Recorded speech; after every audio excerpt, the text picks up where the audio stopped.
and gentlemen, thank you for joining me. I'm the Fuzz, and I'm here to entertain. So the new patch is up, a somewhat anticipated one. Hopefully the one that puts Mutant back in his place, and it kind of does.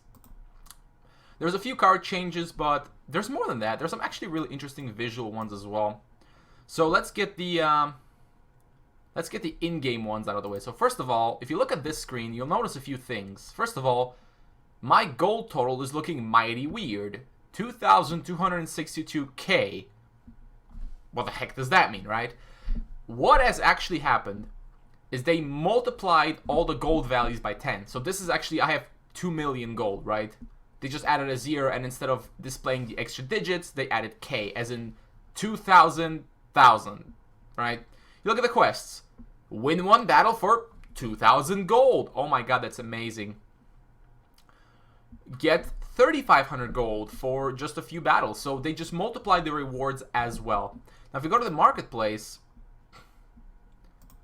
now you look at the packs, now it costs 12,000 gold to buy a pack. So again, they just multiplied everything by 10. I'm not really sure why. Maybe just it's for aesthetic reasons, but I've never been a fan of just randomly adding zeros. But whatever, right? It is what it is. Now, besides that, you look at this over here, you see the name of the deck is listed, Mid-Range Corruption. So now, the deck name that you currently have selected will show up. Furthermore, if you click on the hero, oh my god, it takes you right to the editor. Isn't that cool? Yeah, it's pretty cool. And that leads us right to the next change. You look over here, where the deck list is, you see the mana costs.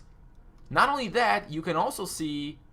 Oh, sorry about that. You can also see the level cost. So Succubus, right here, 4 mana, black, generic. Very cool. And then the Wisdom... all the shrines have, like, no markings. Because obviously they don't cost any mana. So, that's kind of cool. Makes it look a little bit cleaner. So, I'm all for that. And there is one other thing.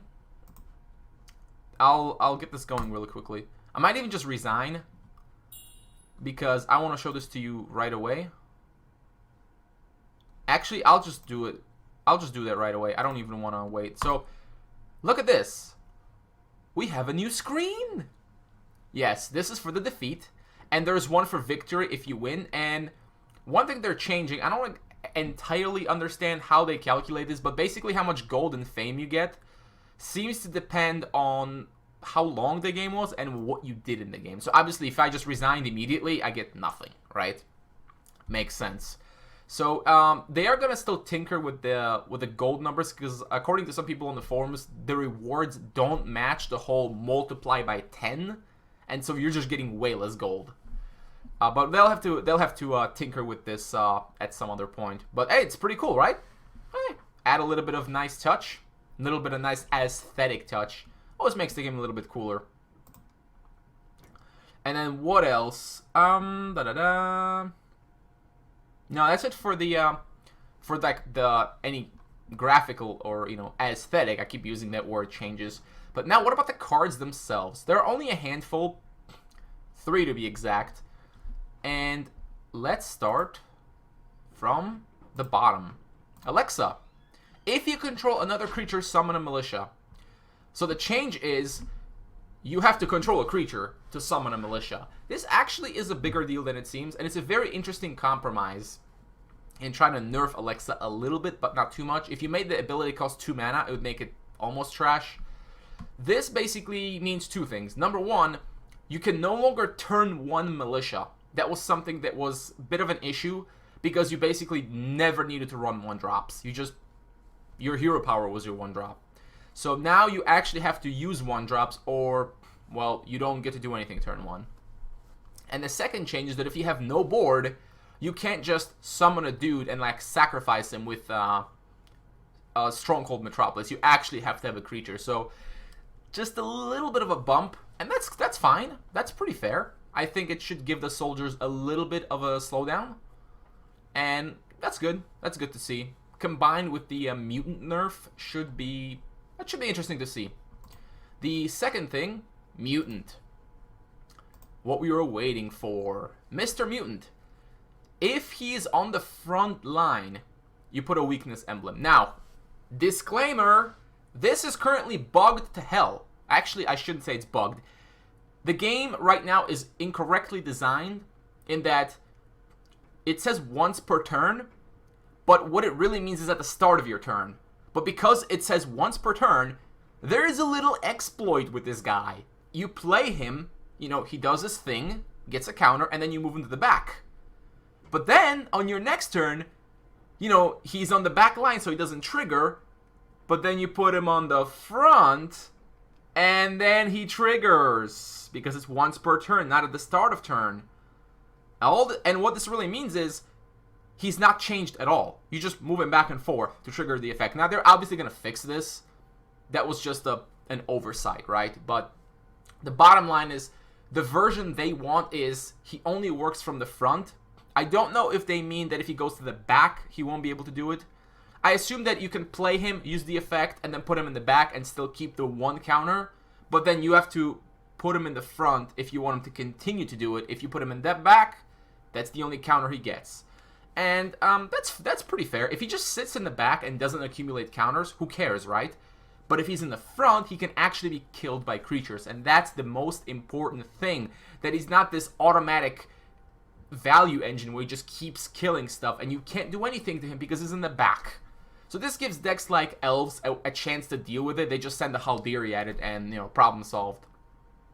So I like the change. That was one of the suggestions that we've had, was to only do it from the front. So I'm pretty happy with that change. And the last thing is they have replaced a card that we had with a new card. So they removed Hands from Beyond. This was a spell, a curse specifically, that reduced all enemy creatures' speed by 1. But the thing is, it was never played because the problem with spells right now is that most of them are overpowered. The only ones that are played are overpowered, and they have to be because of the threat of being removed by Engineer and Unicorn. So if they're not overpowered, they're pointless. It has to be so strong that even if it survives past the Unicorn, it's really good.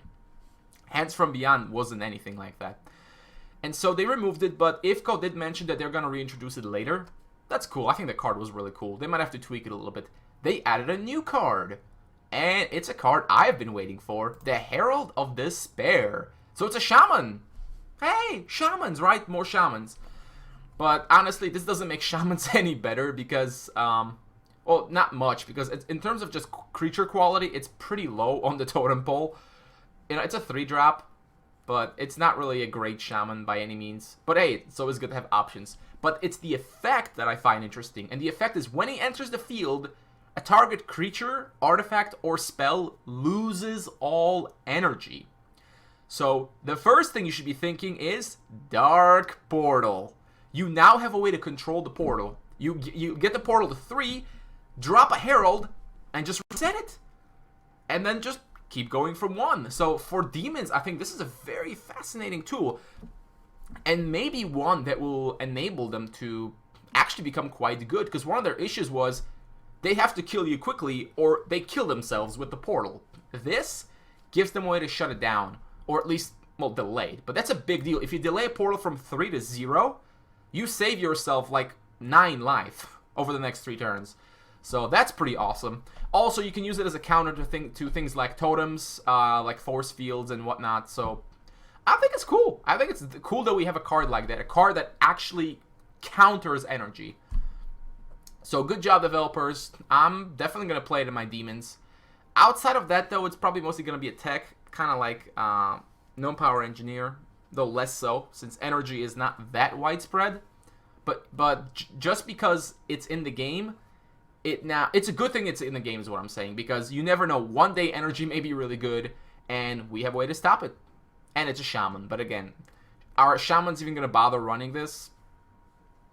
I guess they have more options now. But the thing is, nah, honestly, I don't think so. It's cool that it's a shaman, but I don't think it actually does much. But hey, it's a shaman that's not rage. Yes, we're on the right track here.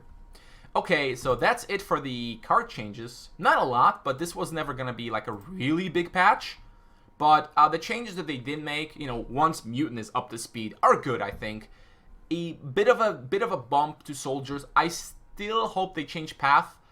It's still very obnoxious, but you know what? Baby steps. And the interface changes are really nice overall. So props to developers. As always, they didn't disappoint. And thank you for watching, and I'll see you guys next time.